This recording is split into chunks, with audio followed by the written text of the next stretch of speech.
Os evangelhos apócrifos que eu estava comentando, que são esses evangelhos um pouco posteriores ao segundo, terceiro século, eles escrevem sobre essas partes. Então, o que Jesus fez quando era criança? Tem o chamado Evangelho de Pseudo-Tomé, que é outro evangelho diferente do Evangelho de Tomé, também chamado o Evangelho da Infância de Jesus segundo Tomé, que ele tem umas histórias lá de Jesus na escola, de Jesus, de quando Jesus está andando na rua e um menino tromba no ombro dele, ele amaldiçoa o menino morre. Quê? As histórias assim. Jesus geração Z, porra, bravão. É sério isso daí? Jesus brincando com o menino, aí o menino cai do telhado, e aí morre, aí os pais do menino chegam e falam assim, Jesus, você que derrubou o meu filho, né? Você matou o meu filho. E aí Jesus fala assim, não fiz isso. Aí eles falam, fez sim. Aí ele falou assim, não fiz. Aí ele ressuscita o menino que morreu e fala assim, fui eu que te empurrei? E o menino fala, não. Tipo isso, né? Não é exatamente... A história é essa, mas eu tô contando de uma forma mais tosca, assim, né?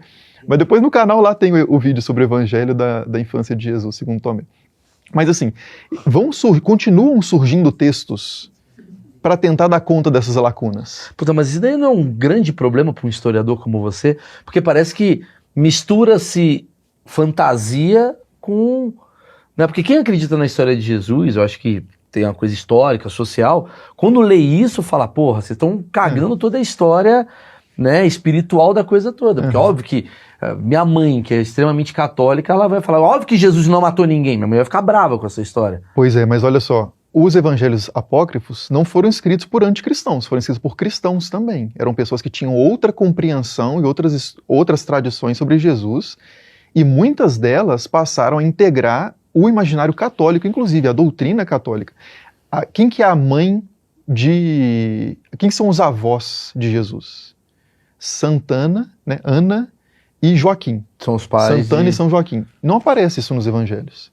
Você tem a festa na Igreja Católica de Santana e São Joaquim.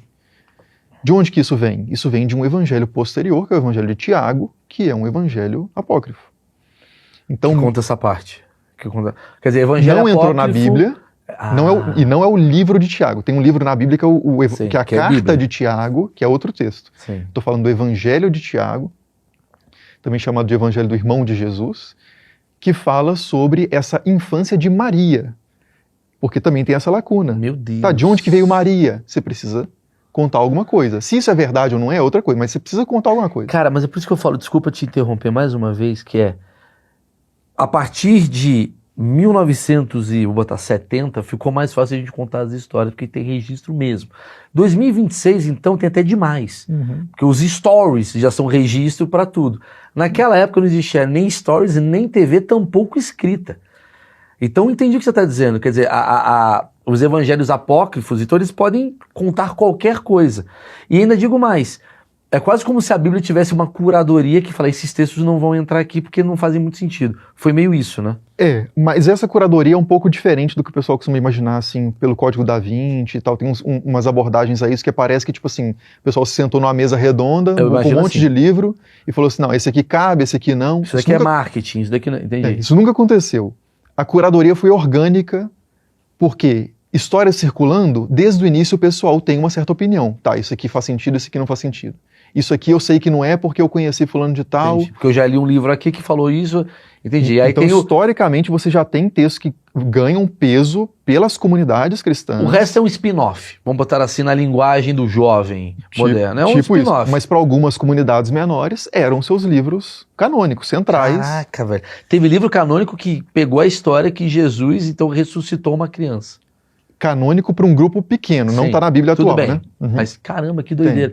Então, porque essas histórias, por mais malucas que possam parecer, a gente conta assim com um certo distanciamento e meio que sacaneando, mas essa questão de, tipo assim, a pessoa encostar em Jesus, se Jesus olhar para trás e a pessoa morrer, a gente pode levar isso para o lado da crueldade, ou Jesus foi sem coração, mas a gente pode levar isso para o sagrado é intocável. Você pode levar isso para um aspecto do sagrado que aparece nas religiões em geral, que é de que o sagrado ele é ao mesmo terrível e fascinante. Ele nos atrai, mas ele dá medo também. Na própria história de Jesus, quando Jesus está com Pedro pescando e tal, e aí ele faz um milagre, aí Pedro fica com medo de ser fulminado, assim, de morrer, porque ele está perto demais de algo que é muito superior a ele. Então esse terror do sagrado é algo bem comunicado nessas histórias de infância de Jesus para esse Entendi. evangelho. Entendi. Então é outra ênfase, né?